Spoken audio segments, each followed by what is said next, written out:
Bueno, y volvemos en las 5 de las 7, como les dije, vamos a hablar del tema laboral. Ya estamos conectados con el abogado laboralista y jefe de asuntos laborales del estudio Garrigues, Franco Muschi, a quien le doy las gracias por acompañarnos esta noche.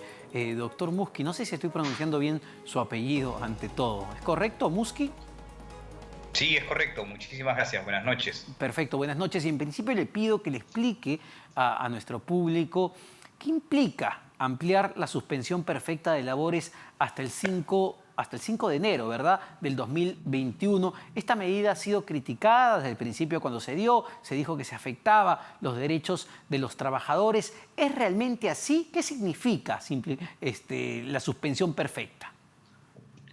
Bueno, básicamente creo que la suspensión perfecta ha sido un término del cual nos vamos a acordar este año. Definitivamente todos, creo que es la palabra más buscada en Google y la palabra más utilizada por los trabajadores, sin duda. La suspensión perfecta no es otra cosa que suspender la relación laboral y no generar el pago de salarios. ¿Sí? Es que el trabajador se va a su casa sin pago de salarios. No es despedirlo, claro, no implica despedirlo. No es despedirlo. Ok. No es despedirlo, correcto. Y claro, en un país como el nuestro, en donde no hay un desempleo como prestación, como en muchos países, inclusive en Latinoamérica, esto es una medida absolutamente dramática, porque un trabajador sin empleo y sin dinero, en una crisis, no tiene que comer, ¿no? Entonces, producto de esta medida de suspensión, el gobierno lo que hizo fue comenzar a generar paliativos. El bono de salud, ¿no? Estos famosos bonos de 760 soles, Ajá, la disponibilidad de la CTS, ¿no?, etcétera. Es decir, darle al trabajador en suspensión perfecta la posibilidad de que pueda acceder a un recurso extraordinario, porque al no tener trabajo y al no tener dinero, no tengo cómo generar ningún tipo de ingreso. eso es clave, eso es y clave, también, señor Muschi. ¿Qué derechos o a qué beneficios puede acceder un trabajador en suspensión perfecta? ¿Qué tiene y qué no tiene? Bueno, primero, definitivamente no tiene obligación de prestar servicios y tampoco tiene un salario. Muchos trabajadores se han visto perjudicados. ¿Por qué? Porque, por ejemplo, percibían altas comisiones. Entonces, al no tener trabajo, no percibes comisiones porque ya no ejecutas una labor de campo, una labor de ventas, etc.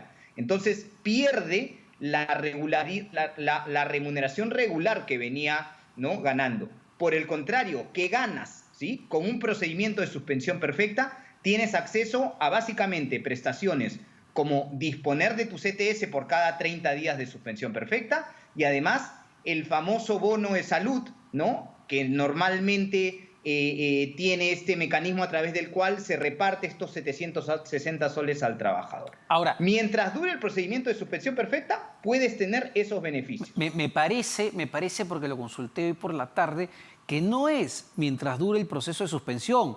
Me aclaraban en ESalud, porque es ESalud la que paga este bono, que lo pueden percibir por un máximo de 3 meses.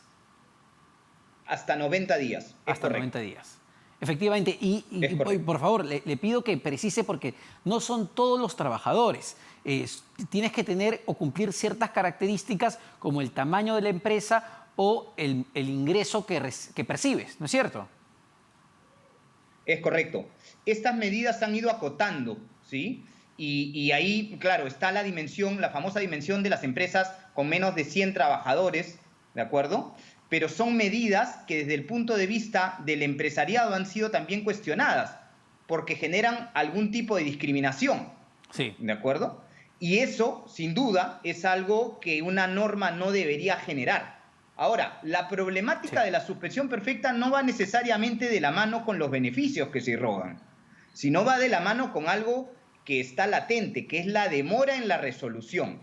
Por ejemplo, yo tengo una suspensión perfecta de una empresa que hace servicios esenciales de limpieza, que se presentó en mayo y que agosto no tenía resolución, ¿sí? Y normalmente el plazo máximo por el cual un empresario podría tocar la puerta del ministerio y decirle: señores, se ha pasado el tiempo y la suspensión perfecta ya está aprobada, es de 47 días. Entonces, imagínate la demora que puede existir en estos procedimientos al día de hoy. ¿Quién pierde con la demora? Tiene un perjuicio brutal. ¿Quién pierde con la demora? Porque uno diría, bueno, quizá el ministerio lo retrasa para que la empresa le siga pagando a sus trabajadores y no lo mande a suspensión perfecta. Eso no es del todo cierto, porque la suspensión perfecta genera efectos automáticos. Es decir, si yo estoy en el listado de trabajadores con suspensión perfecta, me voy a casa. No hay necesidad de aprobar o una resolución de aprobación para yo recién irme a casa. Ya no pago nada. ¿Sí? Exactamente. Pero, por ejemplo, las entidades como Esalud sí exigen el procedimiento de suspensión perfecta aprobado. Entonces, claro, esto es como, ¿no? El perro que se persigue la cola. Si demora la aprobación, el trabajador, ¿con qué documento puede acceder a este tipo de pagos? Entonces la demora perjudica directamente al trabajador, y eso que quede totalmente claro. Otro punto, doctor Musqui, tiene que ver con el anuncio que ha hecho el día de hoy, y lo vienen haciendo ya la ministra de Economía, el ministro de Trabajo y Promoción del Empleo, pero lo hizo el viceministro en la conferencia de prensa. Dijo que se está evaluando un nuevo subsidio a la planilla. ¿Qué implica esto? Cuéntenos un poquito, porque cuando se dio todo esto del tema del estado de emergencia, se dio este beneficio, subsidiar hasta el 35%, entiendo, de la planilla. ¿Qué es lo que se haría en esta oportunidad? Tomando en cuenta, creo que ya hasta fase 3 de suspensiones perfectas, lo que desde mi punto de vista va a existir ahora es una nueva ola de suspensiones si es que no se hace algo como lo que acabas de mencionar. ¿Por qué? Las empresas, primera característica, han parado sus actividades. Segunda característica, se han pedido prestado dinero para poder asumir ciertas obligaciones.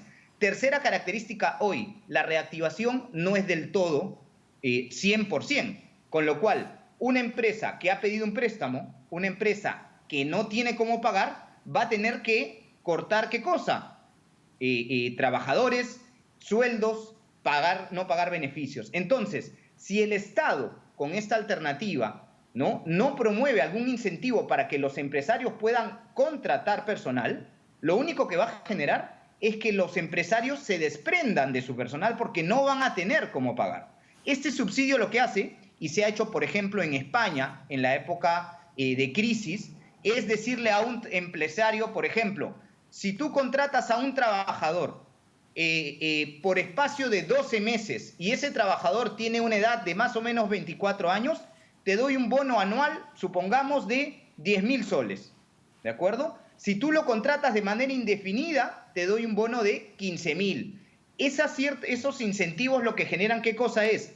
Que la gente, ¿no?, perciba más confianza del Estado para empujar justamente la reactivación. El empresario hoy está corto de dinero, corto de ingresos. ¿Por qué? Porque tiene, vuelvo a decir, un préstamo y además obligaciones que afrontar.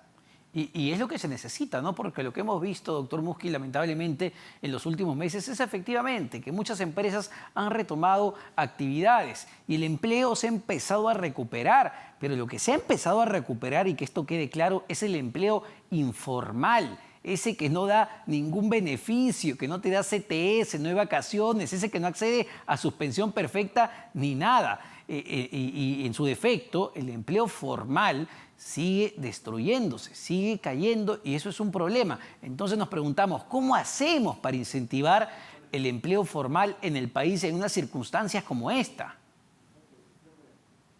Lo que pasa, justamente tú acabas de dar en un punto absolutamente interesante, ¿no? Porque no solo el empleo informal sigue carcomiendo esta brecha que tenemos de 70% informalidad y 30% formalidad. Hay algo mucho más grave en eso, que el empleo informal no tiene condiciones de seguridad, no tiene condiciones de salud, con lo cual es un foco de contagio absolutamente grave. Entonces, si no hay un incentivo para el empresario formal para que pueda contratar y con lo caro que es hoy operar con los protocolos de limpieza, de desinfección, EPPs, alcohol, si no existe, ¿no?, un empuje del Estado, el empresario no va a contratar y lo que va a crecer es el empleo informal con índices absolutamente graves de inseguridad en prestación de servicios, ¿no? No quería desaprovechar la entrevista para preguntarle sobre los feriados también, doctor Musqui. El gobierno ha decidido que el día de mañana sea un día laborable. ¿Qué pasa con este derecho de los trabajadores que por trabajar en un feriado recibían un pago adicional? ¿Qué sucede con ellos? Sí, hay dos posiciones absolutamente contrapuestas. El Estado, desde mi punto de vista, ha optado por beneficiar al empresario, porque no es necesario que el Estado diga que podemos trabajar en feriado para que podamos hacerlo. Tú acabas de comentarlo correctamente. Una persona que trabajaba en feriado en cualquier otra circunstancia recibía un pago adicional, recibía hasta un pago triple.